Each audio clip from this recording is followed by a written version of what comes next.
Nobody expected rookie minicamp in Philadelphia to feel like this.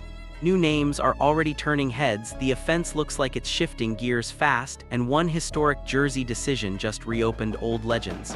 But behind the hype, something bigger is building in silence, and not everyone is ready for it. But what happens next in this camp might completely flip everything we think we know about this Eagles roster. Nobody thought a simple jersey number reveal at rookie minicamp would become the loudest storyline in Philadelphia, but that's exactly what happened. When Makai Lemon stepped onto the field wearing the iconic number 9, it wasn't just a number choice, it felt like a statement that echoed through Eagles history. That number has been untouched since Nick Foles walked away after the 2018 season, a Super Bowl MVP whose legacy still hangs over the franchise like a shadow. Players have asked for it before and been denied without hesitation. It wasn't just a number in Philly, it was protected, almost sacred. But this time, something changed. The organization didn't just allow it, they gave it to a rookie still proving himself. That alone sent shockwaves through fans and insiders alike. Was this confidence or calculated pressure? Because now, every snap Lemon takes will be measured against more than expectations. It's not just about fitting into an offense anymore. It's about carrying a symbol that once defined an era of Eagles football. And the timing makes it even more intense. A new scheme, a reshaped offense, and rising hype all collide at once. One jersey decision just turned a rookie's journey into something much heavier than development. But what this really means for the locker room is where things start to get even more complicated. Nobody expected Makai Lemon to become one of the loudest storylines coming out of Eagles rookie minicamp this early, but that's exactly what's happening. From the moment he stepped onto the field, there was a different kind of attention following him.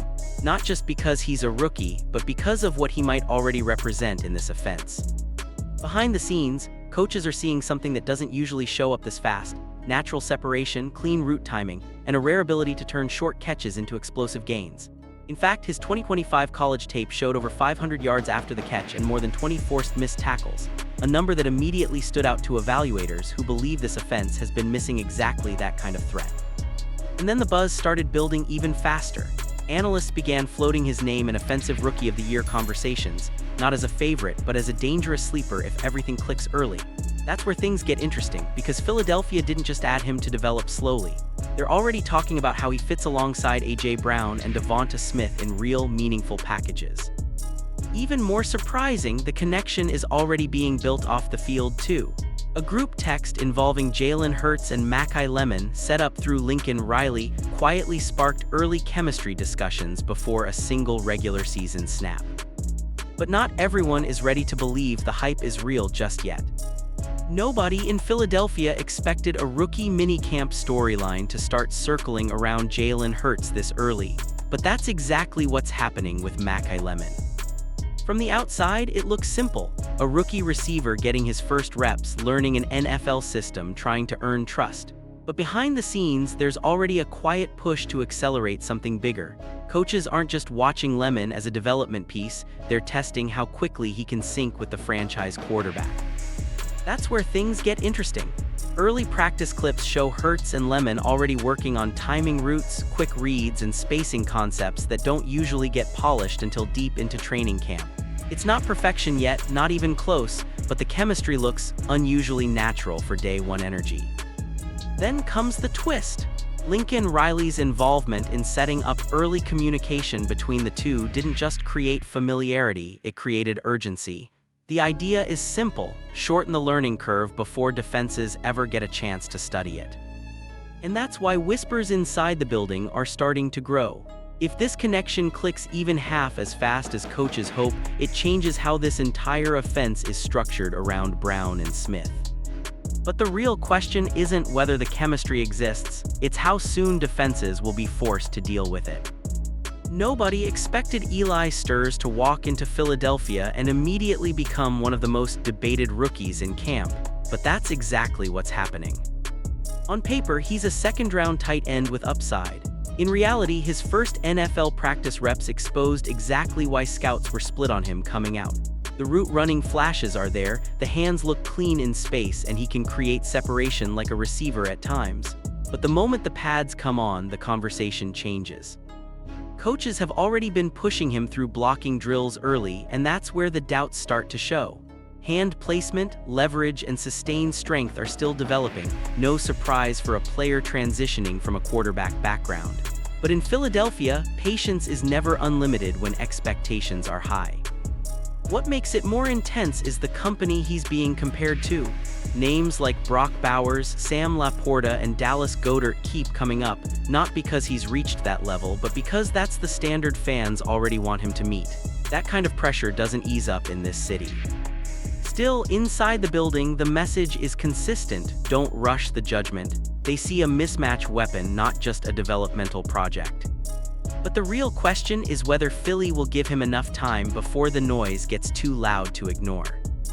Nobody expected Euer Bernard to become one of the most talked about rookies at Eagles minicamp, but the moment he stepped on the field, everything changed. This is not a normal draft pick story.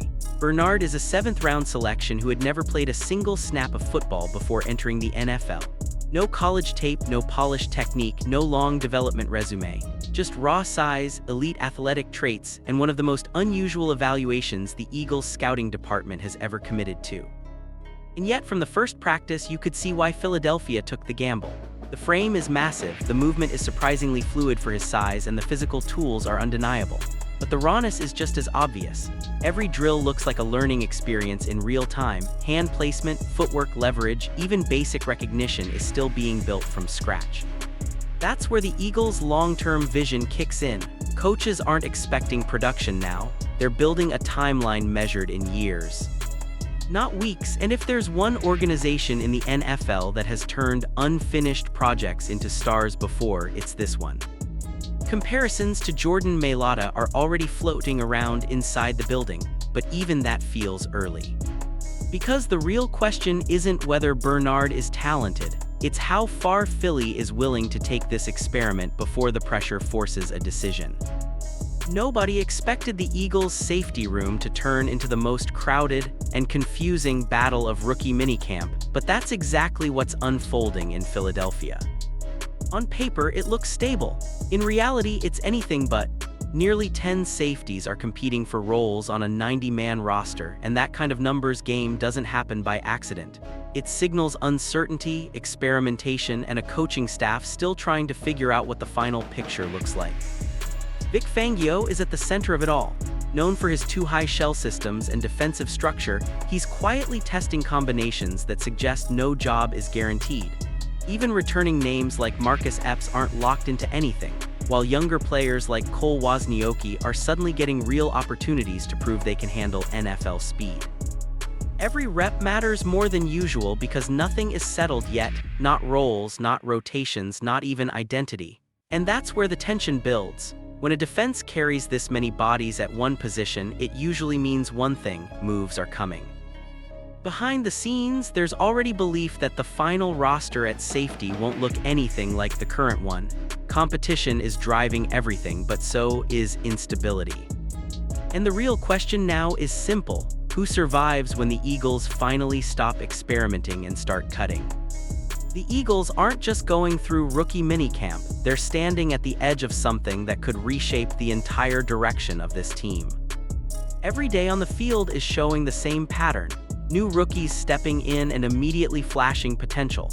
A reshaped defense under a new scheme starting to look faster, looser, more unpredictable. And at the same time, a defense still searching for answers in key spots like safety, where nothing feels settled yet. That's the real tension building in Philadelphia right now. On one side, you've got excitement, players like Makai Lemon, Eli Sturz, and Euer Bernard creating buzz that usually takes months, not days, to develop. On the other side, you've got uncertainty, roster battles, experimental rotations, and veterans still fighting to hold their ground. Even the coaching energy reflects it. There's belief in the system, belief in the development plan, and belief that some of these rookies could change the depth chart sooner than expected. But belief doesn't guarantee stability. And that's what makes this moment so important, because minicamp isn't just about learning plays, it's about revealing direction. Right now, the Eagles feel like a team in transition, where every snap is quietly shaping what comes next. And the biggest question is whether this early chaos turns into a breakthrough season, or something that forces hard decisions much sooner than anyone expects.